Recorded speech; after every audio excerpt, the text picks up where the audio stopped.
Quel modèle d'élevage porcin pour demain? C'est la question à laquelle un collectif piloté par Midiport a cherché à répondre dans le cadre d'un projet financé par l'Europe. Le modèle a été construit en considérant différentes options d'élevage entre des bâtiments fermés avec différents types de sols jusqu'à du plein air total. Il s'agissait de trouver le meilleur compromis entre le bien-être animal, l'environnement, les aspects sanitaires, le goût des produits et les attentes sociétales, et tout cela en maintenant les performances techniques actuelles. Tel était le cahier des charges de départ, et voici le résultat en 3D. La partie post-sevrage est composée de 3 salles de 336 places. Chaque salle est composée de 12 cases de 28 porcelets. Les porcelets peuvent avoir accès à différents types de matériaux organiques pour permettre leur comportement d'investigation. Du bois, comme illustré à gauche du couloir, ou un râtelier de paille à droite. La surface par porcelet est importante et permet d'organiser la case en différentes zones de vie. Une zone dédiée au repos sous la niche et des zones d'activité séparées pour ne pas perturber les animaux au repos. On y trouve une alimentation et un abreuvement à volonté, ainsi que la manipulation de la paille.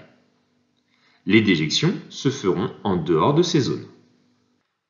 Les matières premières utilisées pour l'aliment sont sans OGM et peuvent être toutes produites localement. Si besoin, le tourteau de soja importé proviendra de filières garanties sans déforestation. Côté bien-être, une niche est une zone de confort thermique pour les porcelets.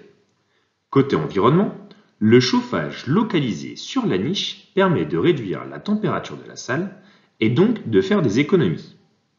L'installation d'un sol thermorégulé est une autre alternative. Les calories peuvent être récupérées au niveau de la gaine d'extraction d'air ou via la lysiothermie installée dans les salles abritant les truies. Avec près de 3/4 de la facture énergétique d'un élevage naisseur-engraisseur, le chauffage représente un poste de charge qu'il est souhaitable de réduire.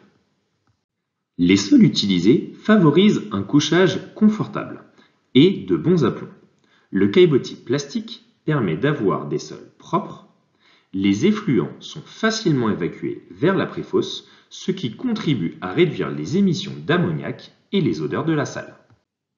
L'évacuation des effluents est assurée par un racleur. La séparation des phases solides et liquides permet de réduire la volatilisation d'ammoniac, mais aussi de concentrer les éléments fertilisants dans la fraction solide. La gestion des effluents peut aussi être assurée par la technique du lisier flottant, technique adaptable aux bâtiments existants.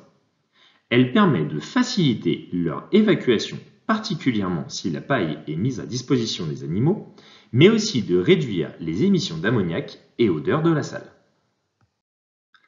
La centralisation de l'extraction d'air permet d'une part d'économiser de la consommation énergétique liée à la ventilation, et d'autre part, elle est indispensable pour le traitement de l'air extrait des bâtiments d'élevage.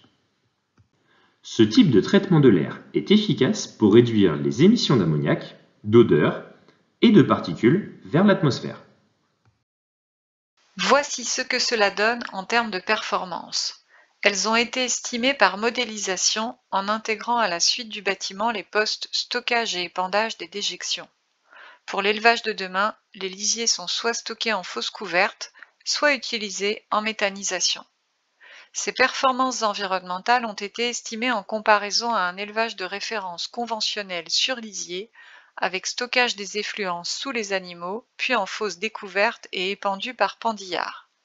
Une version améliorée a également été considérée car déjà présente sur le terrain. Un laveur d'air est ajouté au bâtiment pour l'ammoniac et une couverture de méthanisation psychrophile est utilisée au stockage pour les émissions de gaz à effet de serre et d'ammoniac.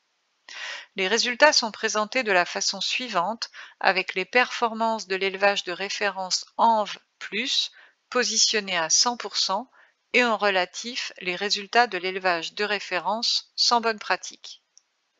La fourchette de valeur pour les différentes configurations de l'élevage de demain est positionnée Les performances peuvent être meilleures dans la fourchette des élevages actuels ou augmentées pour certains indicateurs.